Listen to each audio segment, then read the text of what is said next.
Bonjour, j'espère que vous allez bien. On se retrouve aujourd'hui pour parler match de foot et relation avec Dieu. Peut-être que c'est totalement antinomique, mais non, ça fait sens. Alors je parle match de foot, pas parce que je suis une grande fan de foot, mais parce qu'en fait ça se prête super bien à la question. Maintenant, si vous connaissez rien au foot, en fait ça peut marcher, la métaphore, l'analogie, peut marcher avec tout type de sport, d'équipe en tout cas, tout type de sport tout court, normalement, je pense, même.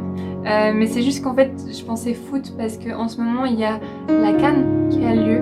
En tout cas, au moment où je fais cette vidéo, la CAN a lieu au Cameroun. Donc c'est la Coupe d'Afrique des Nations de foot, en fait. Et c'est un petit peu suite à ça que le Seigneur a commencé à me donner une idée et ça m'a fait un petit peu réfléchir et je voulais donc vous en parler aujourd'hui. Et donc je vais parler de 4 types de relations qu'on peut avoir avec Dieu, 4 types de personnes en fait qu'on peut être.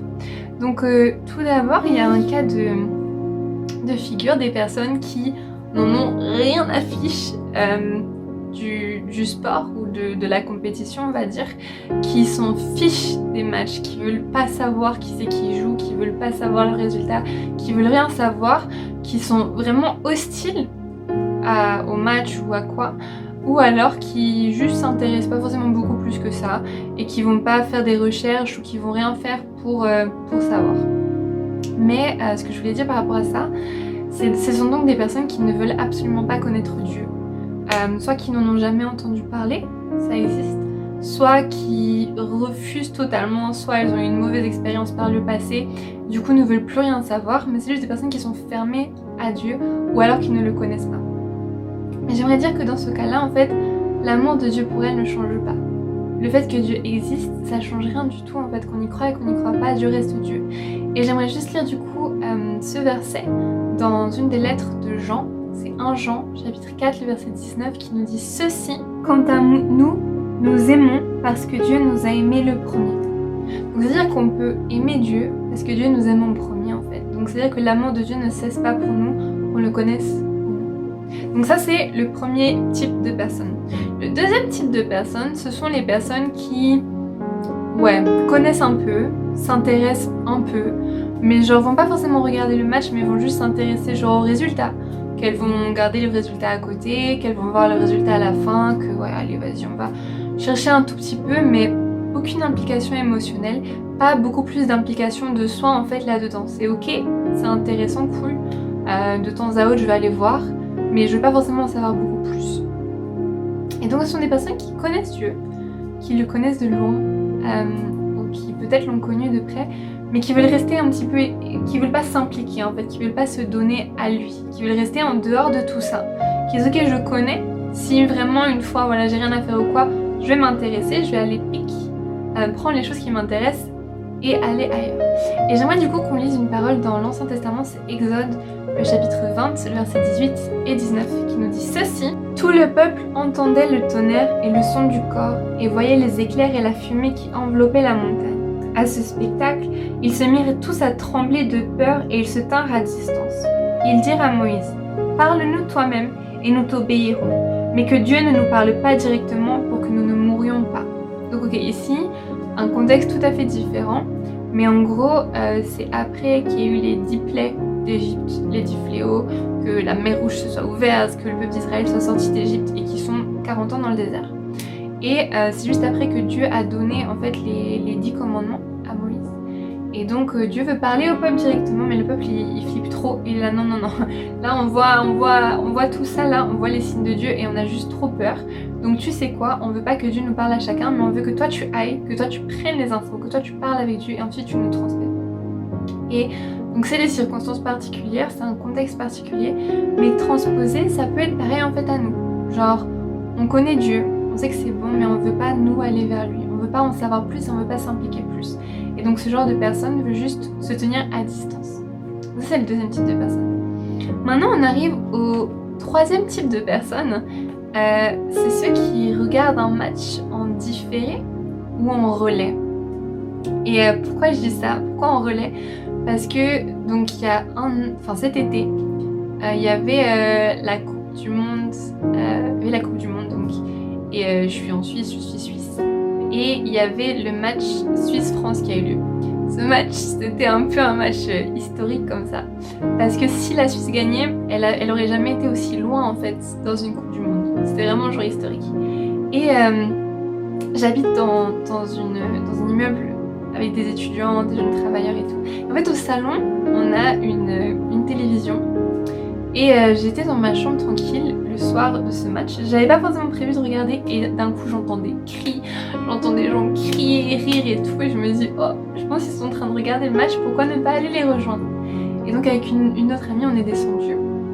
Et on est arrivé au salon et en fait, hyper intéressant, mais du coup, il y avait la télévision. Mais en fait, il n'y avait pas les chaînes. Donc on regardait depuis l'ordinateur. Mais du coup, il y avait quelques minutes d'écart en fait. Donc on avait le match, on voyait ce qui se passait, mais on avait de l'écart, on avait genre 2-3 minutes de retard en fait, donc des fois on entendait les gens dans les immeubles crier aux alentours, et nous, il n'y avait pas encore eu l'action, donc on savait pas ce qui se passait.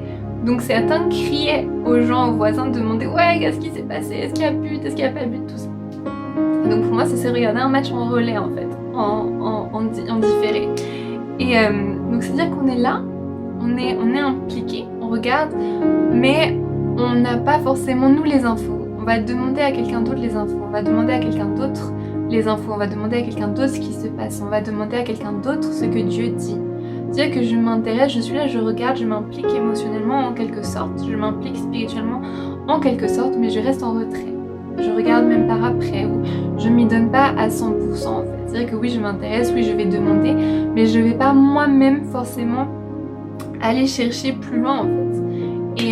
Et j'aimerais juste qu'on lise du coup dans une parabole de Jésus, quand il expliquait la parabole du semeur, que je vous enjoins à aller lire, très important, dans l'évangile selon Luc, le chapitre 8, les versets 13 à 14, qui nous disent ceci: sur de la pierre, ce sont ceux qui entendent la parole et l'acceptent avec joie. Mais comme ils ne la laissent pas prendre racine en eux, leur foi est passagère. Lorsque survient l'épreuve, ils abandonnent tout. La semence tombée au milieu des ronces représente ceux qui ont écouté la parole, mais en qui elle est étouffée par les soucis, les richesses et les plaisirs de la vie, de sorte qu'elle ne donne pas de fruits. Et donc ça, ce sont les personnes qui ont en quelque sorte cette relation en différé. Et puis finalement, il y a le quatrième type de personnes, c'est ceux qui ont une relation fluide, intense avec le Seigneur. C'est genre ceux qui regardent le match en direct, limite qui vont au stade s'ils peuvent, qui sont impliqués, qui crient, qui sont là, qui encouragent leur équipe, qui veulent en savoir plus, qui commentent avec leurs amis, qui envoient des messages, machin, tout ça. C'est vraiment les gens qui sont à 100% dedans, qui sont chauds pour le foot. C'est les gens qui, quand leur équipe elle gagne, ils vont crier, sortir dans la rue, être trop fiers, voilà, qui vont vraiment faire savoir en fait qu'ils ont gagné, qui vont faire savoir qu'il y a eu ce match et qui sont trop heureux. Et donc ça, c'est quand on est vraiment chrétien, quand on appartient vraiment à Jésus-Christ, quand on lui a donné notre vie, qu'on a demandé qu'il soit le Seigneur, le sauveur de notre vie, qu'on est passionné par lui, par ses choses, par ce qui le concerne en fait. Et c'est intéressant parce que entre la troisième catégorie et celle-là, très souvent ça peut se ressembler. Mais il y a ces deux sœurs, en fait, cette histoire de ces deux sœurs qui nous est rapportée, que j'aimerais qu'on aille lire. Je pense qu'il y a des choses intéressantes là-dedans. C'est dans Luc, chapitre 10, les versets 41 et 42 qui nous disent ceci. Mais le Seigneur lui répondit: Marthe, Marthe, tu t'inquiètes et tu t'agites pour beaucoup de choses. Il n'y en a qu'une qui soit vraiment nécessaire. Marie a choisi la meilleure part et personne ne lui enlèvera. Donc en fait là, en gros, Jésus, il était chez des amis. Et chez ses amis, il y avait une femme qui s'appelait Marthe et il y avait sa sœur qui s'appelait Marie.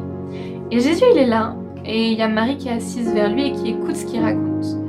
Et il y a Marthe qui bouge dans tous les sens, qui fait des choses qui sont utiles. Hein. Donc peut-être elle fait à manger, peut-être elle fait le ménage, enfin quelque chose. Elle pratique l'hospitalité, en fait, elle s'occupe de faire cela pour Dieu, pour Jésus. Super. Mais en fait, à ce moment-là, ce que Jésus veut, c'est qu'elle s'asseye et qu'elle l'écoute. Et je crois que c'est ça aussi que nous, des fois, on a besoin de faire. C'est au lieu de faire des choses pour Dieu, de nous agiter, peut-être dans notre relation en différé, si c'est le cas, et vraiment de nous agiter, de chercher à apprendre, de chercher à faire ce qui nous fait plaisir. Des fois, il faut juste qu'on s'asseye au pied de Dieu, au pied du Maître et qu'on écoute.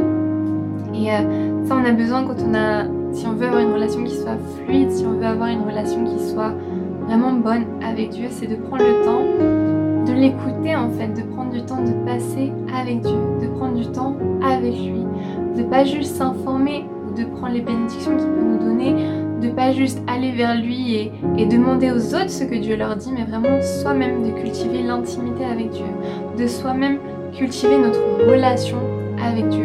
Et j'aimerais finir avec cette parole dans Apocalypse, le chapitre 3, le verset 20, qui nous dit ceci. « Voici, je me tiens devant la porte et je frappe. Si quelqu'un entend ma voix et ouvre la porte, j'entrerai chez lui et je dînerai avec lui et lui avec moi. » Et donc c'est fou parce que ça c'est Jésus qui parle et il aurait pu dire plein de choses, mais il dit si quelqu'un ouvre la porte, j'entrerai et je dînerai avec lui. Donc il y a cette idée de venir et de passer du temps de dîner et de partager un repas. Et partager un repas, ça crée tellement des liens, ça crée tellement de choses, on partage des conversations, on s'ouvre en fait à l'autre. Et c'est ça que Jésus veut vivre avec chacun d'entre nous, c'est ça ce que Jésus veut vivre avec toi, avec moi, avec nous tous. Et donc ma question aujourd'hui c'est quel type de relation est-ce que tu as? Est-ce que tu as une relation inexistante avec Dieu? Est-ce que tu connais, ça t'intéresse, mais pas forcément beaucoup plus que ça? Est-ce que tu connais, mais du coup tu vas pas forcément vers Dieu, mais vers les autres autour pour te dire, vers ce que les autres ont reçu, vers ce que Dieu dit aux autres, mais pas pour toi?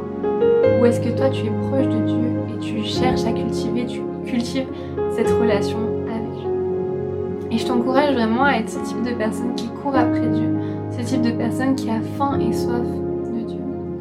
Et je t'encourage à vraiment ouvrir ton cœur à Jésus-Christ et à lui parler. Aujourd'hui, prends le temps, juste même 3, 4, 5 minutes pour juste parler avec Dieu. Pour vraiment lui parler, pour lire la Bible peut-être, pour écouter la Bible, pour en savoir plus sur lui. Mais vraiment de passer du temps avec lui. Parce que franchement, ça en vaut la peine. Donc voilà, c'était ça que je voulais partager avec vous aujourd'hui. On se retrouvera bientôt pour des nouvelles vidéos. Et puis, est-ce que ça vous intéresserait d'ailleurs une vidéo sur les différents types de livres qu'on trouve dans la Bible? Si ça vous intéresse, dites-le moi dans un commentaire, par mail, sur Instagram, sur Discord même. N'hésitez pas à me le dire, n'hésitez pas à vous abonner pour plus de contenu. Le but c'est vraiment que je sois plus régulière, mais bon, voilà. Mais oui, n'hésitez pas pour plus de contenu, il y a du contenu qui va venir bientôt. Donc voilà, abonnez-vous, aimez la vidéo, comme ça l'algorithme de YouTube saura que il y a quelque chose de bien ici et que du coup il faut montrer cette vidéo aux gens qui vont dessus. Et puis voilà, on se retrouve tout bientôt, soyez bénis et à bientôt, ciao!